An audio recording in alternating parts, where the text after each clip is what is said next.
la senyora Marta. Gràcies, senyor alcalde.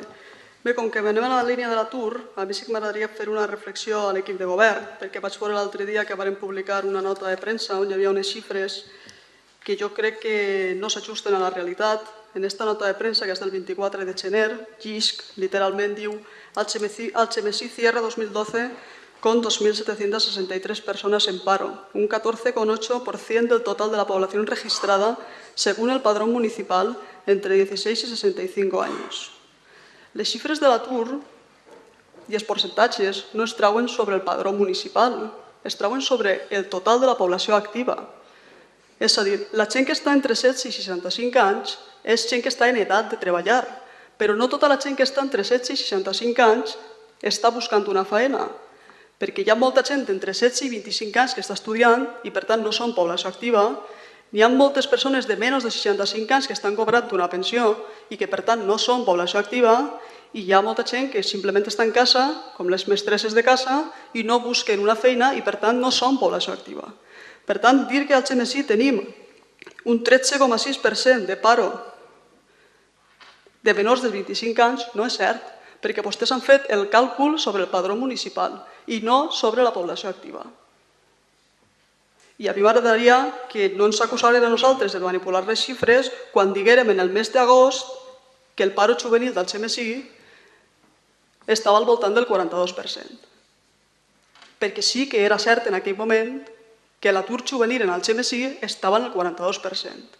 De tots els aturats que n'hi havia en aquell moment, el 42% eren menors de 34 anys.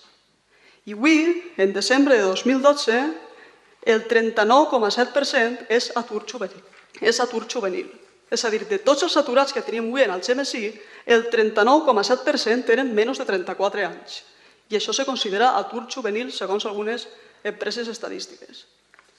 Si al Algemesí tinguérem un 13% d'atur juvenil, vostès hagueren fet famosos i eixirien tots els dies en totes les televisions estatals.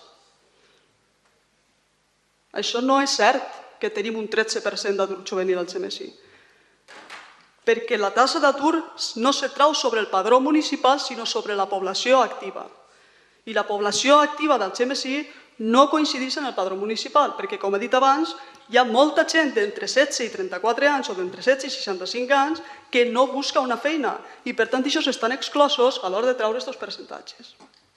Així que m'agradaria que s'ho reflexionaren i que no tragueren aquestes notícies acusant-nos a nosaltres de que saben que les xifres no són les que ells quisieran. A nosaltres ni ens agradaria que les xifres de l'atur juvenil foren del 42%. No tenim aquesta categoria moral. A nosaltres aquest problema ens afecta i el patim, i tenim companys, i tenim amics, i tenim germans, i tenim cosins que estan patint-lo. I no ens alegrem que n'hi hagi aquestes xifres d'atur, però són les que són. La taxa d'atur juvenil es trau dividint el número de desempleats, es trau dividint el número de desempleats entre la població activa, no entre el padró municipal. I aquesta és l'errada que vostès cometen. I jo els demano que reflexionen. Gràcies. Molt bé, gràcies.